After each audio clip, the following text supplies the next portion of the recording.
Welcome to Dr. Maitli's Music Therapy channel.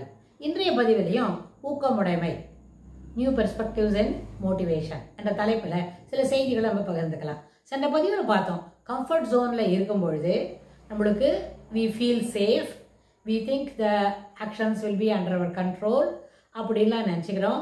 அதனால் நம்மளால் என்ன பண்ண முடியுது, அந்த மோட்டிவேஷனுக்கு ஒரு 10 பாயிண்ட் இருக்கும் அப்படின்னு சொன்னால் அந்த கம்ஃபர்ட் ஜோனில் இருக்கும் பொழுது நம்மளுடைய ஊக்கம் உடைமை, அதாவது ஊக்கத்துடன் இருப்பது என்பது ஒரு சிறிதளவும் குறையாமல் கற்றுக்கொள்வதற்கும் எழுதுவதற்கும் படிப்பதற்கும் இன்னும் சில புதிய செய்திகளை கற்றுக்கொள்வதற்கும் கூட செய்து பார்ப்பதற்கும் கூட அது ஏற்புடைய இடமாக இருக்கும். ஆனால் அது வந்து கம்ஃபர்ட் ஜோன் எப்போவுமே இருக்கிறதுக்கு வாய்ப்பு இல்லை. ஒரு கிண்டர் கார்டன் லெவலில் 1ஆம் வகுப்புக்கு முன்னதாகவே 5 அல்லது 6 வயதுகளுக்கு முன்னதாகவே இந்த கம்ஃபர்ட் ஜோனோட குவாலிட்டி, கம்ஃபர்ட் ஜோனில் இருக்கிற நேரம் வந்து கணிசமாக குறையும். ஏன்னா கம்ஃபர்ட் ஜோன் தாண்டினா தான் நம்ம பள்ளிக்கு செல்ல முடியும். அப்போ அங்கே ஸ்கூலுக்கு போனோடனே அங்கே என்ன இருக்கும், நிறைய நேரத்தில் அது ஃபியர் ஜோனாக மாறும். ஏன்னா நிறைய பிள்ளைங்களை அப்போ தான் பார்க்கும். ஒரு வீட்லேயும் பிள்ளைங்க இருக்கிறாங்கன்னு சொன்னால் முதல் ஒரு குழந்தை கிடைக்கும் பொழுதே 4-5 பசங்க இருக்கிறதுக்கு வாய்ப்பு இல்லை. ஒன்றா தான் நம்ம கூட்ட முடியும். அப்படின்னு சொன்னால் ஒரு 4 அல்லது 6 வருஷத்தில் தான் 2 பிள்ளைங்க போல இருக்கும். அப்போ 2 பிள்ளைங்க இருந்தால் தான் அந்த கம்ஃபர்ட் ஜோனில் what is that we are missing அப்படின்னு ஒரு குழந்தைக்கு முதல்ல தெரிய வரும். ஆனால் இதே குழந்தைய நம்ம பள்ளிக்கு சென்று அனுப்பி ஸ்கூலில் கொண்டு அட்மிஷன் வாங்கி குழந்தைய ஸ்கூலில் சேர்த்து விட்டா அப்போ தான் தெரியும், ஒரு குழந்தை மாத்திரம் இருக்கிறதுக்கு வாய்ப்பு இல்லையே, இந்த மாதிரி இந்த கிளாஸில் எத்தனை பசங்க இருக்குது, 40 பசங்க இருக்குது, ரொம்ப ஜாலி, இத்தனை பிள்ளைங்களோட விளையாடலாம் அப்படின்னு முதல்ல அந்த குழந்தை நினைக்கிறதுனா அது ஒரு பாசிட்டிவ் மைண்ட் செட். நம்மளுக்கு இது வரைக்கும் வீட்டில் யாரும் இல்லை, பெரியவங்களோட மட்டும்தான் விளையாடினோம். நம்மளோட ரோல் மாடல் எப்போவுமே என்னாச்சு, அம்மா அப்பா தாத்தா பாட்டி அத்தை மாமா சித்தப்பா சித்தின்னு பெரியவங்க மட்டும்தான் நம்மளுக்கு மாடலாக இருந்தாங்க. நம்மளோட பிஹேவியரே சைல்டிஷாக கூட இல்லை, எல்லாமே பெரிய மனுஷங்கள் போல் பழகிட்டு இருந்தோம். ஆனால் இப்போ பாரு ஸ்கூலுக்கு வந்துட்டோம் நம்ம. அதனால் நம்ம வயசில் இருக்கிற பசங்கள்லாம் இருக்கிறாங்க. ஸோ நம்ம இவங்களோட விளையாடிக்கிறதுக்கு நல்ல வாய்ப்பு உண்டு அப்படின்னு அதை நினைக்கும். ஆனால் வீட்டில் இருக்கிற வரைக்கும் பெரியவங்களாக இருந்ததுனால அந்த குழந்தைகிட்டேருந்து எந்த பிஹேவியரும் டிமாண்ட் பண்ண மாட்டாங்க. அது விளையாடுதுன்னு சொன்னால் விளையாடிடுவாங்க, இதெல்லாம் எங்கிட்ட கொடுன்னு கேட்டால் கொடுத்து விடுவாங்க. அதாவது பெரியவங்கக்கிட்ட இருக்கிறதுனால everything will be given to the child and அந்த குழந்தை விளையாடிட்டு பாக்கியை கொடுத்தா வாங்க வச்சுட்டு விளையாடுவாங்க. ஸோ இது ஒரு ரொம்ப நேச்சுரலான ஒரு சீனாரியோ. ஆனால் இதுவே வகுப்பறையில் வந்துட்டு ஒரு கிளாஸ் ரூமில் ப்ளே பீரியட் இருக்குது, டாய்ஸ் ஷேரிங் அப்படின்னு சொன்னால் எல்லா குழந்தையும் இது போல் ஒரு குழந்தையாக தான் 2, 3, 4ன்னு நம்பருக்கு கூடுமே தவிர அது அப்போ இல்லை இல்லையா. அப்போ எந்த குழந்தையும் அதுக்குன்னு ஒரு சாமான் கொடுத்து விளையாட சொன்னால் the child will not share. அப்போ என்ன ஆகும், அங்கே ஃபியர் ஜோன் வரும். ஏன்னு கேட்டால் ஒருத்தருக்கும் ஒன்றும் கொடுக்க மாட்டேங்குது, யார் யாருக்கு என்ன கொடுத்தோமோ அது அவங்களே they want to possess it.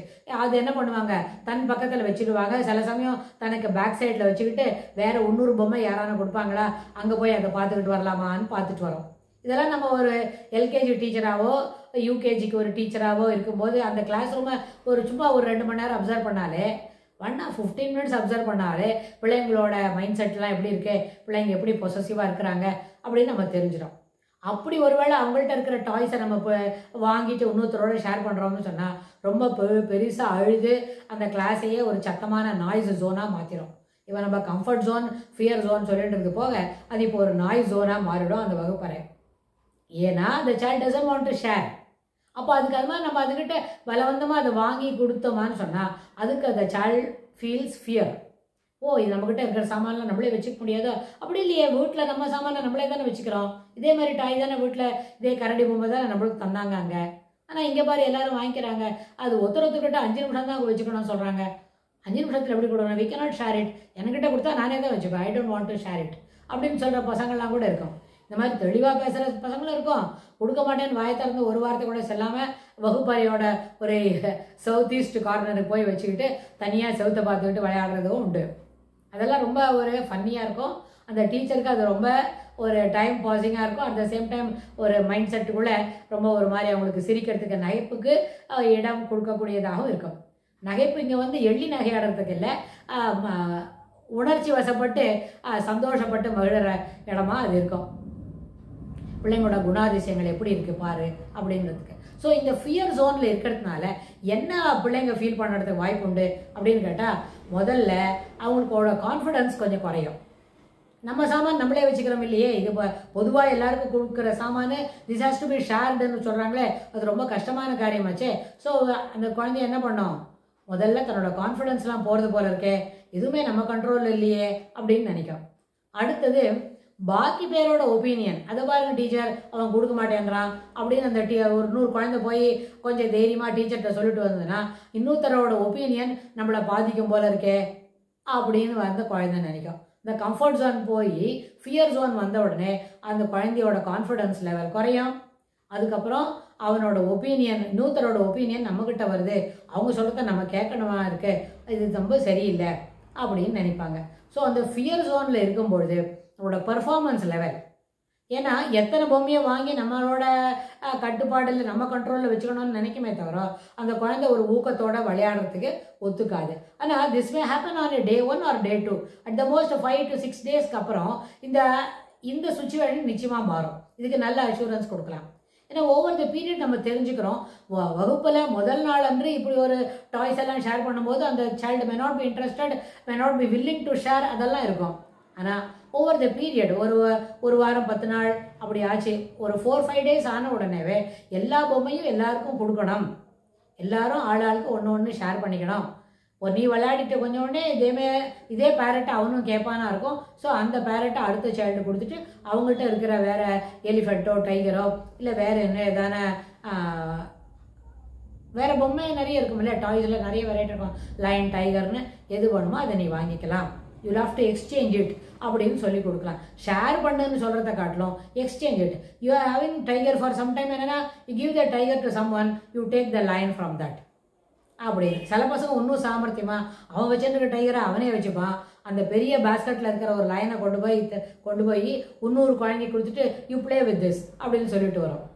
அதெல்லாமல் அந்த மாதிரி ஒரு ட்ரிக்கெல்லாம் கூட சில பிள்ளைங்களுக்கு செய்து தெரியுமா இருக்கும்.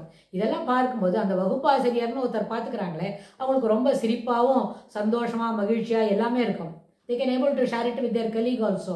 இதை பாரு இந்த குழந்தை என்ன சாமர்த்தியமாக அதனோட புளியை அதுவே வச்சுருக்குது, அதை சிங்கத்தை கொண்டு வேற யாருக்கிட்டே கொடுத்துட்டு வருது பார், ரொம்ப சாமர்த்தியம் தான் இல்லை, எப்படியெல்லாம் ட்ரெயின் பண்ணிக்கிறது பார் மனசுக்குள்ள அப்படின்னு அவங்க நினைப்பாங்களா இருக்கும்.